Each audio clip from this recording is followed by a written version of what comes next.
Où s'arrête l'hypocrisie et la fourberie de la politique mondiale? Pourquoi, quand la Russie défend les Russes après le coup d'État nazi à Kiev, tout le monde crie « Non mais vous avez perdu la tête, vous vous prenez pour qui ?» Voilà. Mais quand Israël avance, en bombardant d'abord le territoire d'un État souverain, puis en faisant rentrer ses tanks, alors là tout le monde est là? Hein? Quoi? Pardon? Qu'est-ce qui se passe? Merkel. Merkel. Voilà. Appelle Merkel. Scholz, Merz et Annalena Baerbock. Et Ursula von der Leyen. Et prenez aussi Macron, tiens. Rapprochez votre oreille du poste. Vous êtes tous des enfoirés, menteurs et dégueulasses.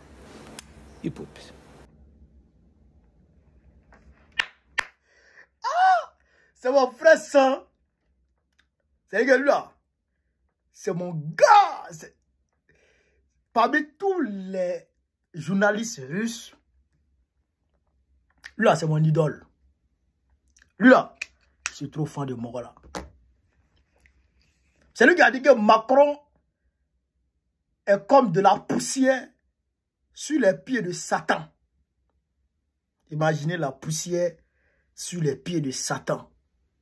Il dit que Macron est un descendant du maréchal Philippe Pétain. Il n'est pas un gaulliste. Lui, ah non, le gars, il me plaît trop. Il me plaît.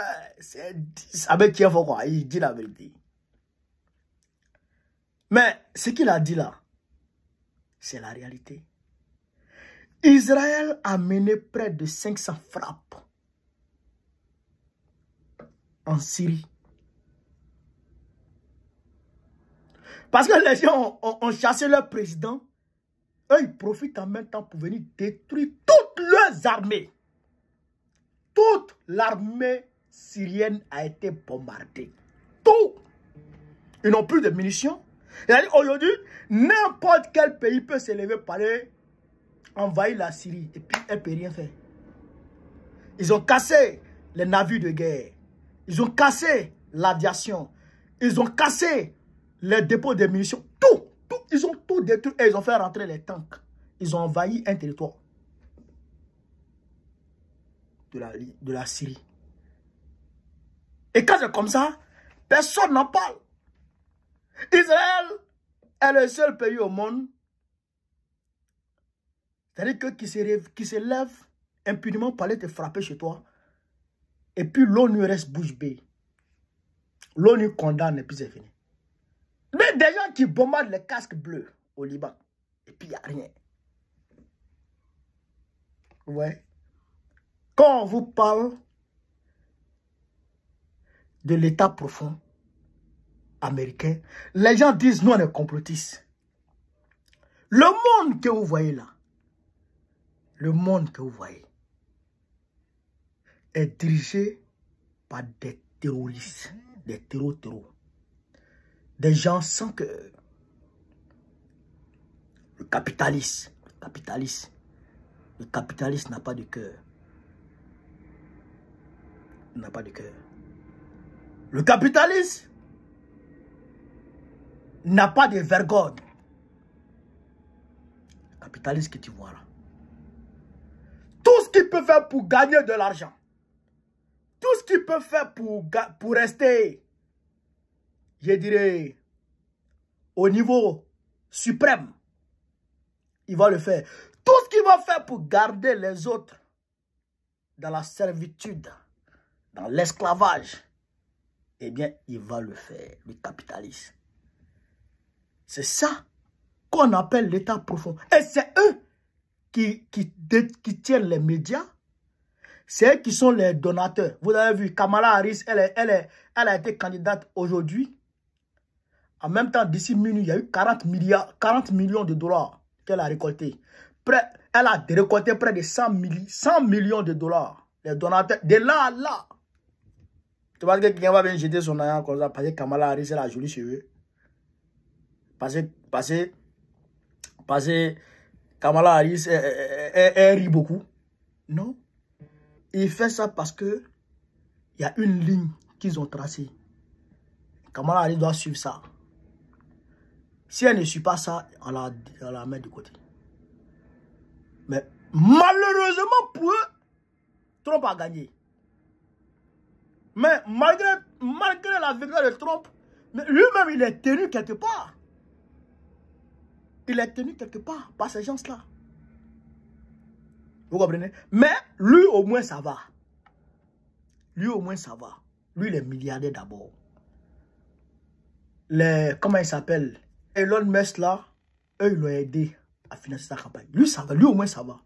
Mais les autres là, c'est des gens qui sont tenus par l'état profond.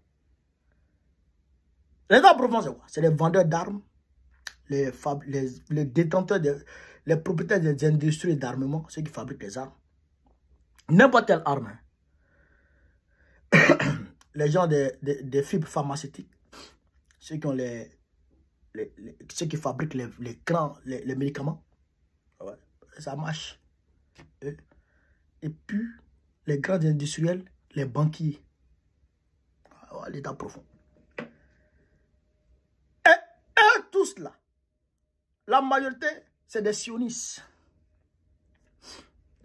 Des sionistes. Et au-delà de ça, la politique américaine elle-même